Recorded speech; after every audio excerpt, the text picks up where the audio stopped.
Ladies and gentlemen, the beta for Call of Duty Black Ops Cold War is officially live, and very rarely do I not know how to start a video because there is so much to talk about. But today is one of those days because the update that they put forward for the Black Ops Cold War beta might be the biggest I have ever seen in a Call of Duty game ever. The jump from the alpha to the beta is huge, like nothing we've ever seen before, even going as far as improving the visuals and lighting of the game. I didn't even know that was possible after the alpha stage of a game, but lo and behold, it absolutely is. And here today, we have like over 60 things that they have actually changed from the alpha to the beta. So I'm not going to keep this intro going anymore whatsoever. Let's just jump into it, starting of course with the graphics and visual stuff and then moving through everything else. Now, before we dive into this, I just wanted to let you guys know that as soon as this video goes live, I'm going to be doing a giveaway for beta codes over on Twitch.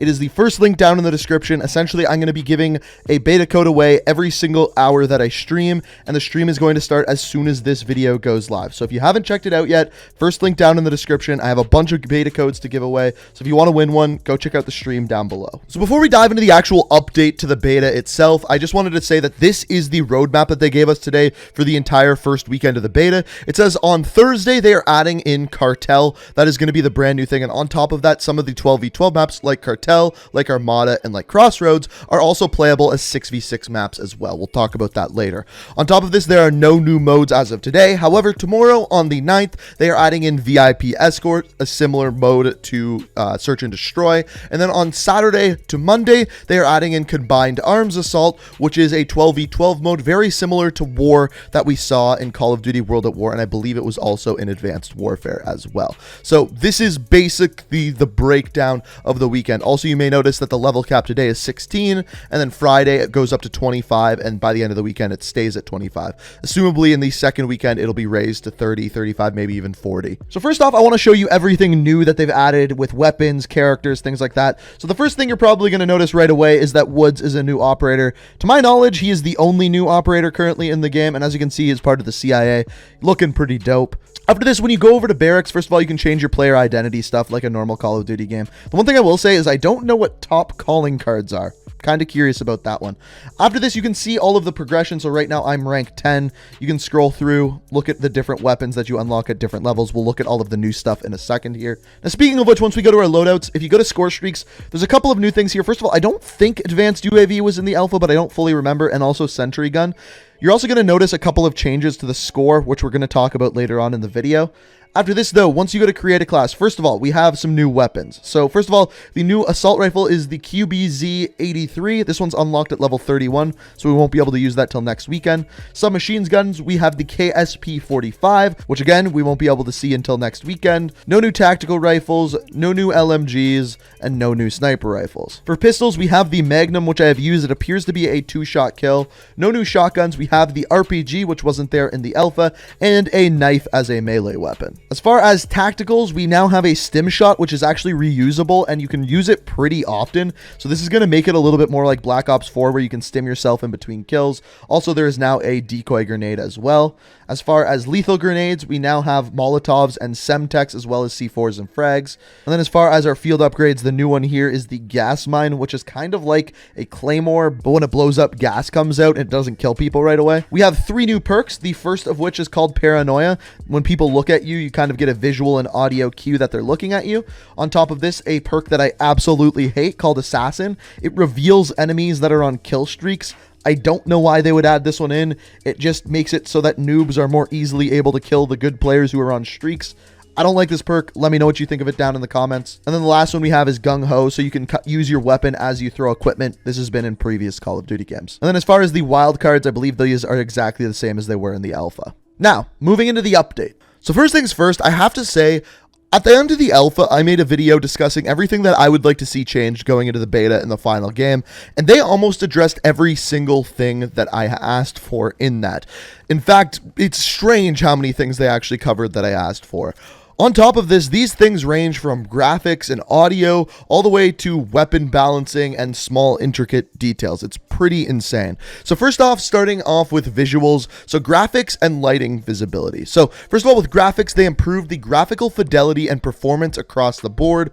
That's pretty straightforward. Graphics look better and the gameplay is better. On top of this, they improved lighting and visibility. They adjusted lighting and character visibility throughout the Miami map for better overall visibility based on player feedback. So I hope that this just isn't on the Miami map, because I found a lot of the times in specific situations it was hard to see characters, but they're trying to improve it at least, so that's a good start in the very, very least. So next up, we're going to look at movement. So they changed a lot of things with movement. First of all, starting off with the core movement, they integrated updated locomotion animations and systems for walking, jogging, and sprinting. In other words, they're going to look different and feel different for each of them. On top of this, they slightly increased the acceleration when moving from standstill. So from not moving at all, you start moving a little bit quicker. It should make the game feel a little more fluid. We'll have to wait and see though. So next up, we are going to look at sprinting. There's a lot of things that they changed with this.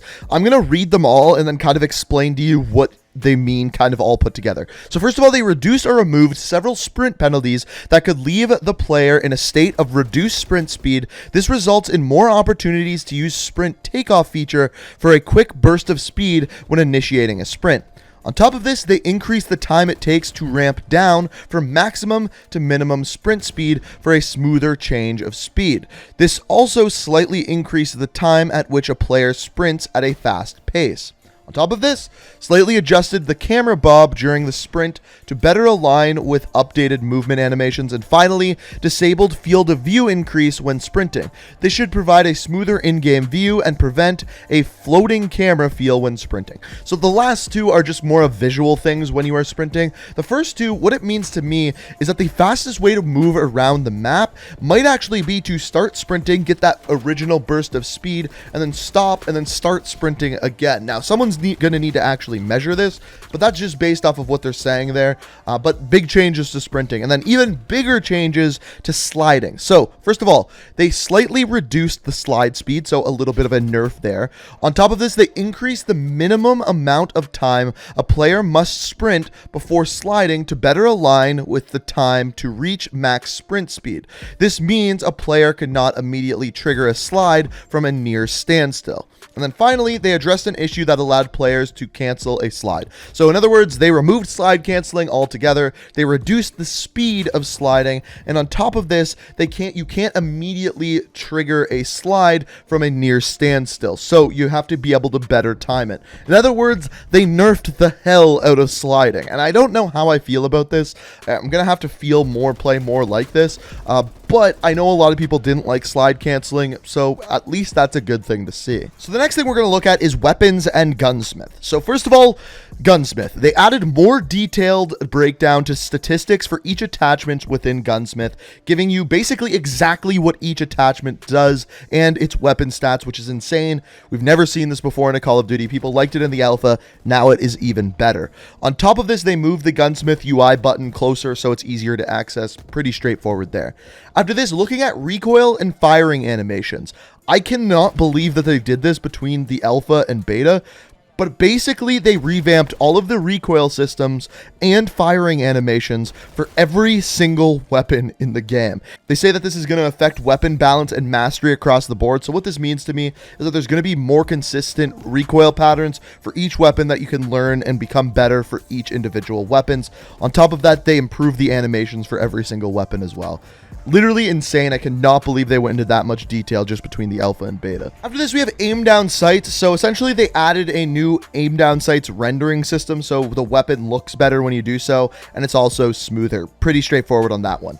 As far as general weapon tuning, what they said here is they made tuning changes to the alpha weapons that overperformed or underperformed, including an increase to the AK-74U's recoil and aim down sights time, and increasing LMG ammo capacity, and more. So we'll have to kind of figure out more the more we play the beta. What I will say is that the RPD had a very, very small magazine at, I believe, like 40 rounds. So I'm guessing that one's going to be a little bit higher now. After this, attachment tuning. They say the full attachment balance pass to ensure all attachments stay relevant and balanced. This is great. I actually said in my review of the alpha, I found myself using almost the exact same attachments on every single weapon, no matter the class, whether that be SMG, AR, LMG. And I said that I would like to see more variety. It seems as though this is going to do that which is always good to see, have more variety in the game. After this, sniper rifles. There is a lot of changes to sniper rifles here, and as there should be, they were pretty OP in the alpha, and here's how they changed them. First of all, they added aim assist for snipers on controllers. Normally in Black Ops games,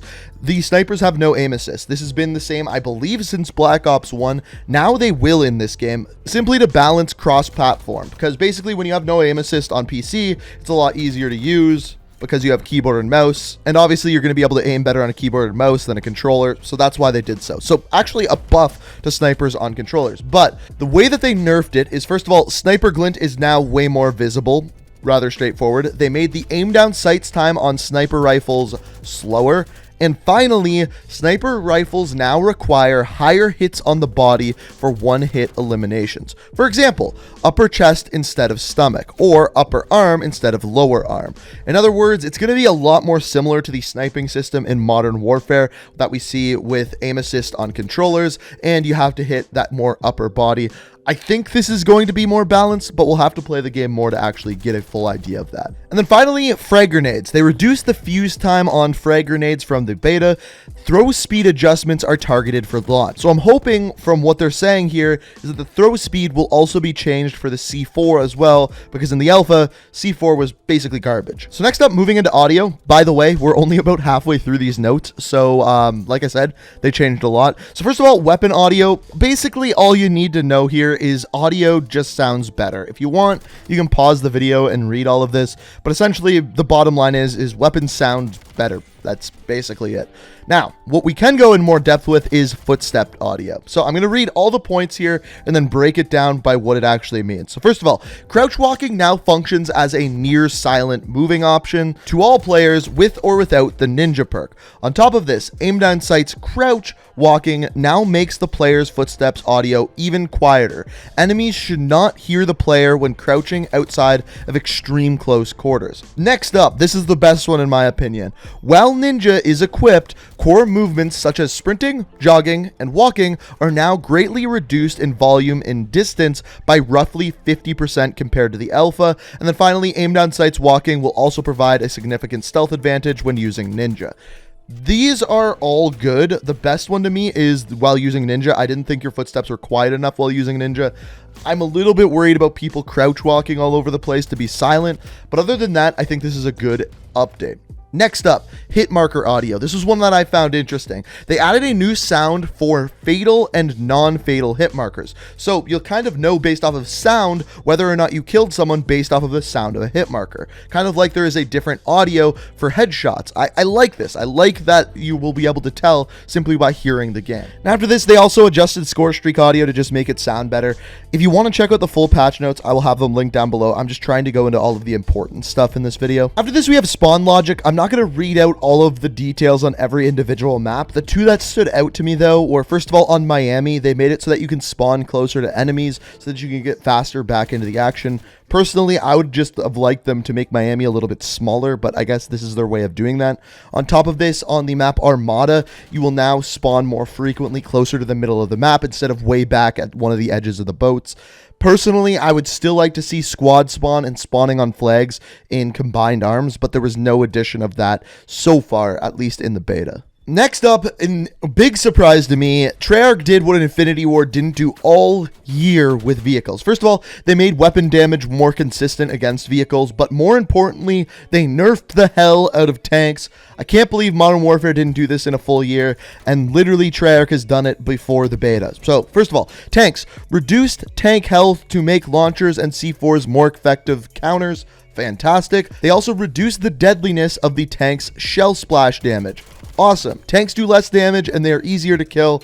Awesome. I don't know why Modern Warfare didn't do this for a full year, but I'm proud of them. I'm proud that they did this. The other thing that was updated here was score streaks. So you're going to notice that the score to earn a lot of the score streaks is a little bit higher. So for example, the Chopper Gunner, which you can't currently unlock this weekend, is now 8,000 score. It used to be 6,000 score. So you have to go on longer streaks to actually obtain these higher score streaks, which I think is good and bad. The one other thing that they did do is they reduced the cooldown of some of them. They didn't give us exact numbers or anything like that, so I'll have to kind of investigate more as I play through the weekend, but that's kind of how score streaks change. They've also upped the amount of score that you get for taking objectives like kill confirm tags, domination flags, or hard points.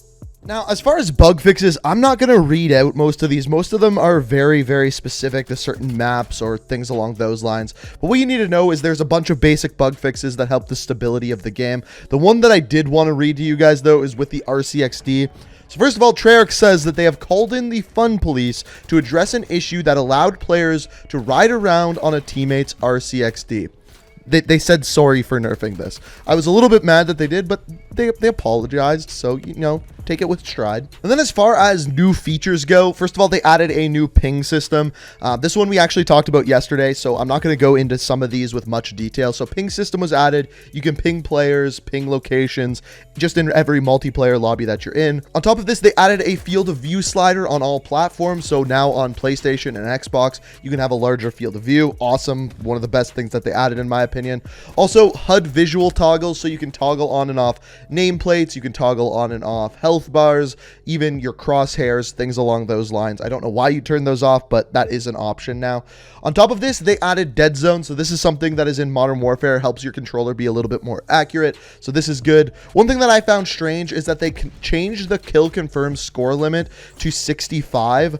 I think just a lot of games weren't finishing with score. I don't actually think that's because the games were too long. I think it's because there wasn't enough incentive to play the objective. Speaking of which, that is one thing that they actually did do, is they raised the score that you earn off of certain things, like taking a domination objective, kill confirm dog tags, things along those lines. So that might have just fixed it to begin with, but we'll have to wait and see.